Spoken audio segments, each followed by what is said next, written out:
Good afternoon, good evening, good morning, wherever in the world you are, and welcome to this program. Yesterday, I discussed the issue of the Zimbabwe Election Commission have submitted their report giving the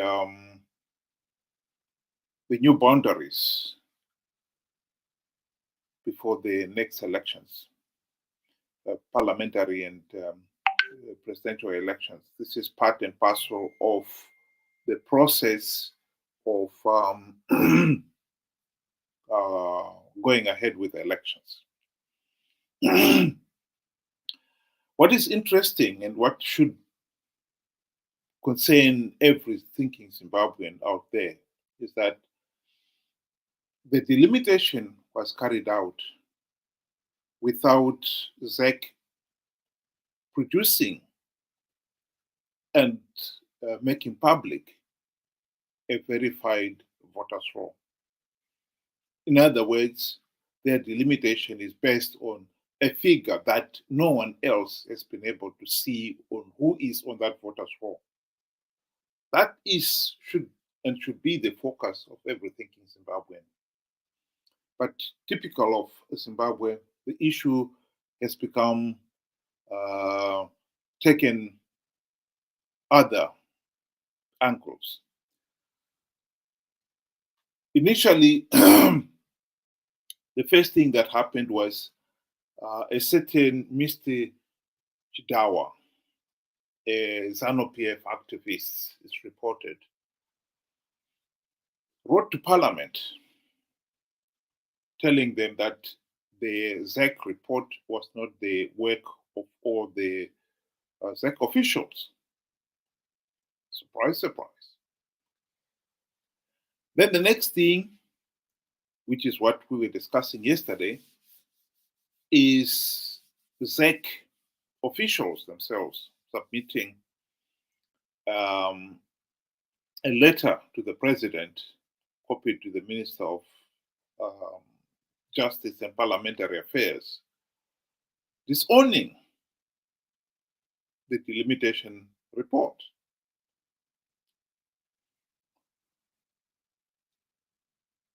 There are 9 Zimbabwe election commissioners. The letter was signed by the 7 commissioners, but not the chairperson, Justice Priscilla Chigumba, and their deputy. And their argument is that the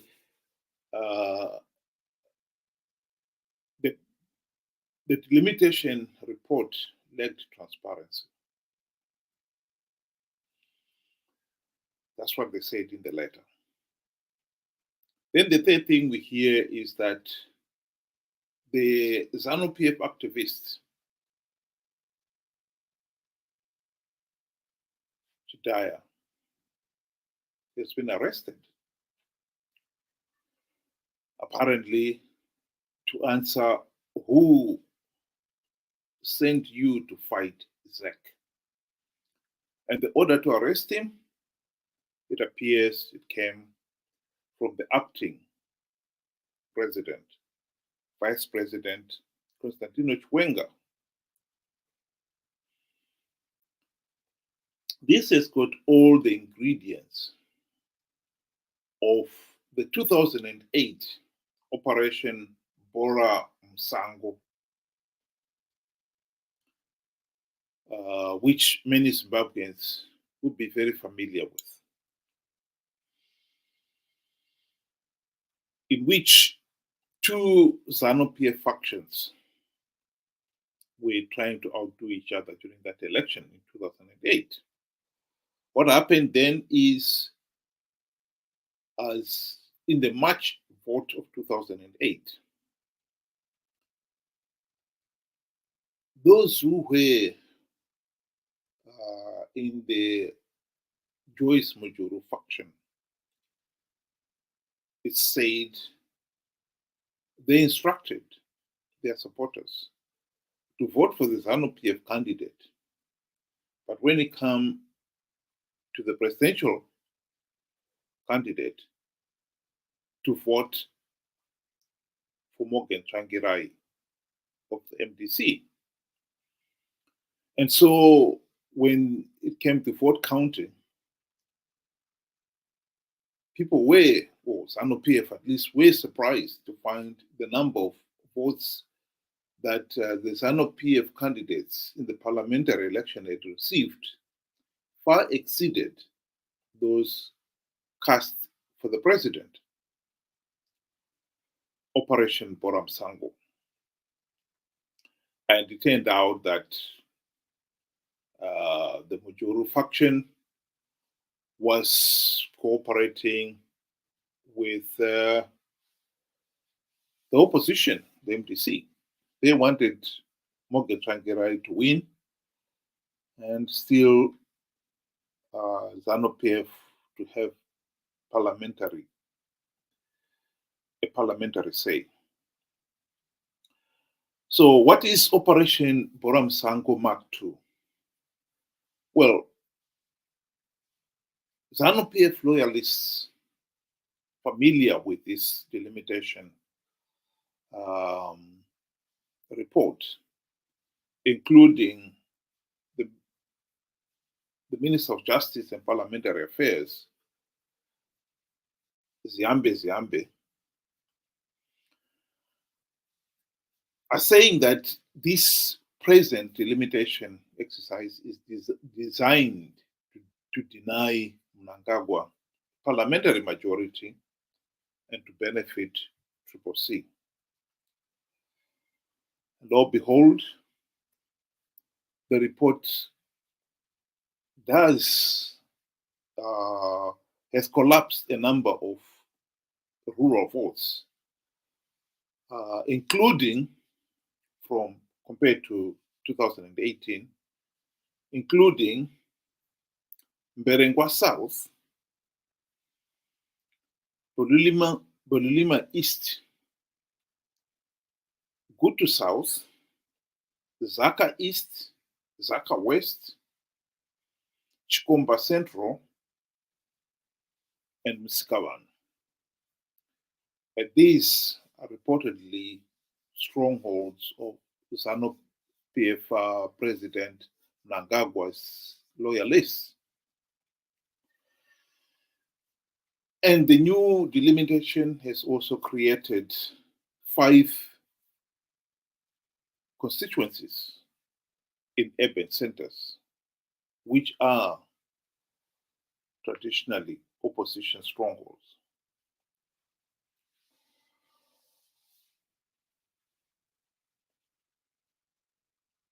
Rebel ZEC officials, backed with Minister Ziyambi Ziyambi, are reportedly asking that the 2023 elections should go ahead on the basis of the 2018 delimitation. In other words, the constituencies should not change. This is unusual because the whole point of producing a new voters' roll is to see whether there have been any movements of voters, and if they are, to adjust the boundaries accordingly, so that each constituency has got roughly within a certain percentage, accepted percentage, the same number of voters. And in this case here, if the new voters roll, which no one has seen, of course, which we've been complaining about, would suggest, for instance, that Zaka East constituency will have very, very few voters. It doesn't make sense to keep that constituency still there, just on the basis of the historic number of voters in that area. So it's necessary to collapse it. But in this particular case, the insistence of the Mnangagwa loyalists that they should revert to the 2018 is clearly politically motivated.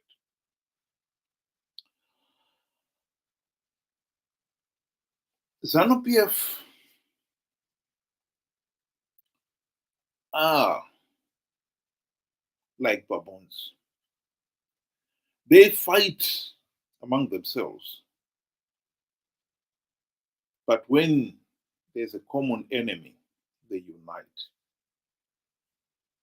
Zanu-PF factions, even the Operation Boram Sango of 2018, was designed to produce a majority for MPs for Zanu-PF. Yes, they may have wanted Changirai to be president, but an opposition president in which Zanu-PF has got majority in parliament, I think was a more acceptable, lesser evil than to have Mugabe in power as far as the Mujuru faction was concerned then. So in this case here, it may appear as they may want Mnangagwa still in power, but they don't want him to have the majority or a supermajority of his ED loyalists. And therefore then they want to dilute it with a corresponding increase in the opposition numbers. But the point here is that Zanu-PF faction, the two factions here, are fighting for the spoils of power. They are not fighting to make sure that elections are free, fair, and credible. That is the problem here.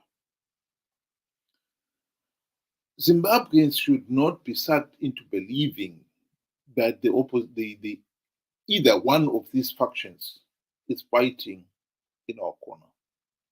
Because if they were, they would be fighting not over the delimitation report, but over why the delimitation report is being produced when we have not seen the verified voters roll. Because free, fair, and credible elections without a verified voters roll is totally nonsensical. It's impossible. Why would you not want to produce a verified voters roll if you're genuinely interested in free, fair, and credible elections? So the argument here is that Zimbabweans should not be fooled into believing that somehow we can side with one or other of the factions. We should not. We should remain with our eyes focused on the issue of free, fair, and credible elections, which are only possible if we implement the democratic reforms to make sure that the ZEC is now truly independent, the police is now truly independent, the army and so forth, they are all truly independent and they carry out their duties without fear or favor, which is not the case at the present moment. So this new Operation Boram Sango Mark II, yes, we can read about it, but we should not lose focus. This has got nothing to do with us. This has got everything to do with the in-house factional fighting in Zanu-PF. And either faction is not interested in free, fair, and credible elections. That's why we should not have anything to do with it. When two hyenas are fighting, What business is it of the court? Especially when the two are fighting over which one of them should have the court for dinner. The two Zanu-PF factions are fighting over power. The arrest of Chidawa was authorized by Chiwenga, who is the acting president. He is no secret that he wants to be president. Mnangagwa, of course, wants to stay in power. And that's where they are fighting each other on who is going to remain the dominant one. This has got nothing to do with us, I repeat. We are the gods here. And we should not be distracted by their in-house fighting. We should remain completely and totally focused and demanding that elections must be free, fair, and credible. That these elections should not go ahead without a verified voters' roll. It is most unfortunate that the opposition is prepared to participate in these elections without a verified voters' roll. We know that Nelson Chamisa and company will participate in elections, in the 2023 elections, without a verified voters' roll, without a free media, etc., etc. Because they've done that in the past. And there's no reason to believe that they will not do so this time. And so far, indications are they are going to participate. They will pretend that they are fighting for free, fair, and credible elections, but in reality, they are not. The truth is, Nelson Chamisa and company are quite content with the few seats that Zanu-PF is giving away to entice the opposition to participate. And they will be quite happy, of course, to increase their share of the spoils of power. But make no mistake about it. They will participate to make sure that they secure the few seats that are there. This has got nothing to do with free, fair, and credible elections. Nelson Chamisa and company have given up the fight for free, fair, and credible elections.